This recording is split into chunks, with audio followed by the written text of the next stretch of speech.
일본 부동산 때는 거품 붕괴 때는 금리가 6% 이상 올린 걸로 알고 있는데 우리나라는 3%대인데 금리를 더 올려야 효과 있지 않을까요? 근데 그거는 차이가 있어요.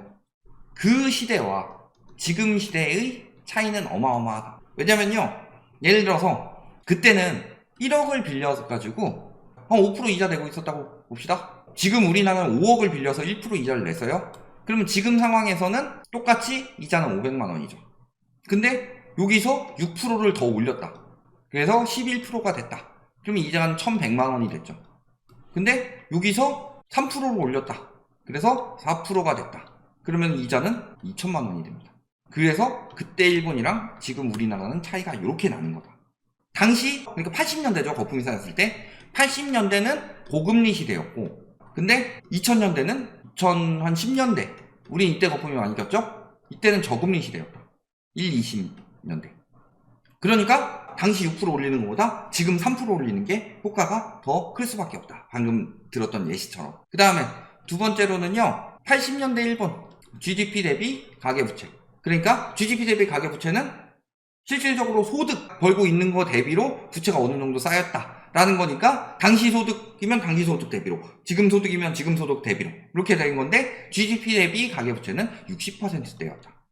고점에서. 근데 문제는 이 당시에 디레버리징이 안 됐다.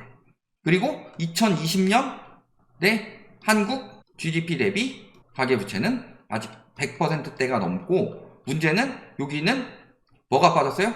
사적 부채인 전세 보증금이 빠졌다. 왜냐면은 일본 같은 경우는 그래도 전세 이런 게 없으니까 사적 부채를 뭐 그렇게까지 넣어줄 필요는 없지만요. 지금 부동산 시장을 봐야 되는데 부동산 시장에 우리나라는 사적 부채가 어마어마하게 들어가 있죠. 그래서 전세 보증금이 빠졌다. 요거까지 계산하고 그 다음에 가계부채로 안 들어가고 꼼수 쓴 거 있어요. 법인 대출 받아가지고 자영업 대출 받아가지고 부동산 산 사람들 이런 것까지 포함하면 200%예요.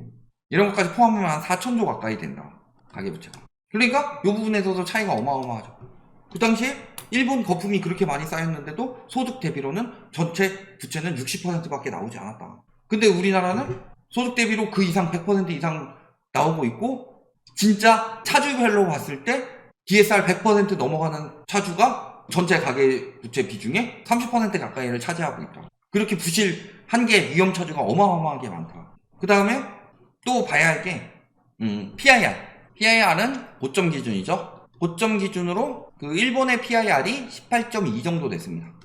그리고 한국의 PIR은 2021년도에 고점 찍었을 때 18.5가 나왔어요. 물론 PIR 같은 경우는 기관에 따라서 조금씩 차이가 날 수가 있으니까 그렇지만 못지않게 거품이 꼈었다는 거죠. 그러니까 지금 일본이 그때는 금리를 더 올렸는데 라고 이야기를 하지만 우리나라 상황이 훨씬 더 위험하다는 지표가 훨씬 많이 나오니까 그런 거 이야기하는 거예요. 당시에 이제 공급 지표로는 일본이 연간 한 100만원 정도 이 정도 수준을 우리나라 인구 수준에서 맞춰서 하려면은 연간 25만 호 정도는 나와줘야 된다. 전국적으로. 요게 이제 분양시장이 침체되니까 안 나왔고 그때 일본은 워낙 그 건설 붐 해가지고 땅을 많이 샀잖아요. 저기는 땅 위주로 뛰었으니까 땅을 샀는데 거기를 개발을 안 하면은 거기 망하는 거야. 그런 식으로 지어대니까 이렇게 나온 거고. 그러니까 공급 지표로 뜨면 일본이 더 위험한 상황이 보이는 거죠. 그러니까 다마 신도시 같은 게 우리나라보다 빨리 나온 거고. 근데 요걸로 따지 이제 출산율 당시 그래도 일본 1은 넘었는데 지금 우리나라는 0.8이다. 근데요, 인구를 유지하기 위한 출산율은 2.1입니다. 왜냐면은 둘이 해서 2명만 나오면 유지가 되는 거 아니냐. 그런데 그게 또 뭐 결혼하기 전에 막 무슨 사고가 터져서 애 낳기 전에 죽는 비중까지 해서 2.1 정도 나와야 되는 0.8이면요. 이거는 국가 소멸 수준입니다. 요 출산율 감소가요. 저희가 이야기를 할 때 인구 감소에 대해서 이런 식으로 이야기하는 사람들이 있습니다. 인구 감소, 수요 감소. 그래서 집값 하락을 말한다. 폭락론자들은. 그런데 인구가 감소돼도 가구 수가 증가한다. 그래서 수요 증가로 집값 오른다. 이거 엊그저께 멤버십에서 어떤 분이 말씀해 주셨죠. 결혼을 하면 한 개의 가구인데 결혼 안 하면 가구가 2개가 되니까 집값을 오를 것이다. 이딴 식으로 말하는 사람도 있다고. 근데 하나만 알고 둘은 모르죠. 왜 가구가 증가했냐? 왜 1, 2인 가구가 증가했어요? 결혼을 못해서. 결혼을 왜 못해요? 집값이 비싸서. 그러니까 이 1, 2인 가구, 특히 1인 가구, 청년층 1인 가구를 봐야 돼요. 우리 노년층 1인 가구는 볼 필요가 없어요. 그쪽은 이제 유입되는 세대가 아니고 보통은 1인 가구가 되는 건 사별 혹은 뭐 황혼 이혼 이런 걸로 되는 건데 사별이 1순위죠. 그래서 1인 가구 되는 거 말고 청년층 1인 가구는 진짜 돈이 없어서 1인 가구가 되는 거죠. 그래서 청년층 1인 가구 중에서 80%가 월세를 살고 있어요. 이 사람들이 어떤 수요가 되냐? 집값을 올리기 위해서는 전세 수요와 매매 수요가 늘어야 돼요. 왜? 전세 수요가 늘어야 갭투기가 되고 매매 수요가 늘어야지 영끌 수요들이 나오니까. 근데 80%가 월세예요. 이들이 언제 집 사요? 지금처럼 돈 벌어서? 베이비 부모 세대들 노년층 이제 생산활동에서 빠진 사람들 자산 비중이 40%가 넘는답니다. 전체 자산 비중 중에서. 그러면 자금이 이쪽에 다 몰려 있어요? 여기는 고인물이죠. 요 세대 끝나면은 집값이 어떻게 더 올라요? 요 세대에서 붙들고 있으니까 대부분의 자산을 붙들고 있으니까 이런 거고. 그러니까 결국에는요.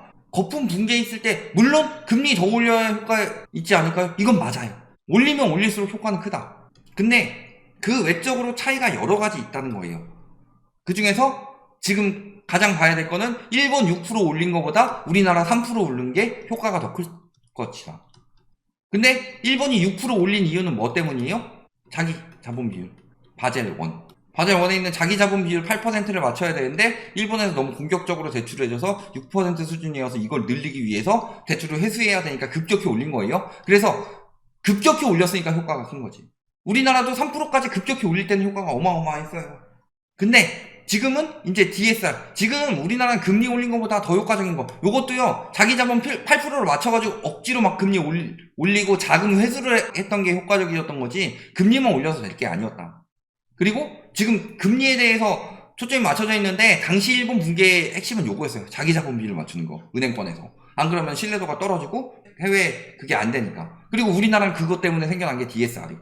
그래서 잘 생각해보시면 그래요. 1월 3일에 13대책 했어요. 물론 이게 그 둔촌주공 일병 살리기엔 성공했죠. 부동산 시장을 살렸냐? 아니요, 못 살렸어요. 그럼 부동산 시장은 언제부터 살려졌냐? 1월 30일에 나온 특례 보금자리로. 이게 부동산 시장을 어떻게 살렸어요? DSR을 우회하게 만들어서. 그러니까 금리는 올라가면 올라갈수록 집값 하방 요인이 됩니다. 그래서 더 올리면은 확실히 더 효과가 더 클 수밖에 없어요. 그런데 지금 정부에서 금리를 눌러놓고 DSR을 풀어줘 버렸어요. 그리고 이제 이 효과 끝나가니까 이번엔 뭐 하고 있어요? 주담대 50년 내고 있잖아요. DSR을 우회하려고. 핵심은 금리보다 DSR이에요. 금리는 그걸 더 가속화시키는 요인이었는데 정부에서 억지로 누르니까 올해 초에 억지로 누르고 DSR 풀어주는 대출이 풀리니까 이게 영향을 갖지만 지금 생각해보면은 다시 말씀드리면 5월 중순을 저점으로 금리는 다시 올라가고 있습니다. 시중금리는. 그동안 금리가 떨어졌던 거는 첫 번째 정부의 관치금융으로 압박한 거. 그 다음에 대출금리 압박하고 그 다음에 예금금리 압박한 거. 그리고 세 번째는 채권 발행 금지한 거. 자제 요청이라고 하지만요. 지금 왜 정부가 말하면 바짝바짝 하느냐. 은행권에서 막 돈 막 내놓고 시키는 대로 하고 이런 것들이 왜 이렇게 나오느냐. 털어요. 세무조사를 들어간다고. 세무조사 들어가면은 진짜로 다 잡아낼 수 있습니다. 그러니까 사람으로 따지면요. 하루에 한 끼 정도 라면 먹고 막 인스턴트 먹고 패스트푸드 먹고도 건강해. 근데 세무조사 들어가는 건요. 너 건강한지 안 건강한지 내가 체크를 하겠어. 너 하루에 단백질 몇 그램 이상 먹었고 나트륨 몇 그램 이하로 먹었고 비타민은 얼마 섭취되게 먹었고 이런 식으로 식단 다 잘 지키고 있어? 아니면 넌 건강하지 않은 거야. 이런 거니까. 만들 수 있는 방법은 그거밖에 없는 거예요. 다 그렇게 맞춰가지고 어떻게든 하고 있는데 어떻게든 하다가 이번에 터진 게 뭐예요? 새마을금고. 남양주 새마을금고. 그거 왜 터졌어요? 대출 막 해주다가. 대출을 막 해주니까 터진 거예요. 그래서 사람들이 불안감이 없을 수가 없죠. 새마을금고가 터진 거는 금융권 리스크가 터지고 있다는 소리예요. 왜? 금융권에게 너무 많은 걸 짊어지게 했으니까. 위험한 거 알면서도 속이고 가지고 있으라고 하잖아요. 그러니까 그런 것들이 리스크들이 하나씩 터지고 있는 거고. 그래서 지금 3%대인데 일본만큼 막 안 떨어지고 막 더 떨어져야 되는데 이거는요 정부에서 막 부양을 하고 있기 때문이고 정부가 자본주의의 근간인 은행을 자꾸 정부 마음대로 좌지우지하고 있는데 그것도 지금 여파가 나오고 있다. 기준금리 3% 올렸는데 대출금리가 3%가 안 올라가서 문제가 되는 거예요. 기준금리 3% 올랐는데 대출금리 그러면 4% 정도 올라가 줘야 되는데 3%도 안 올라가서 이 모양이 이 꼴이 된 거다.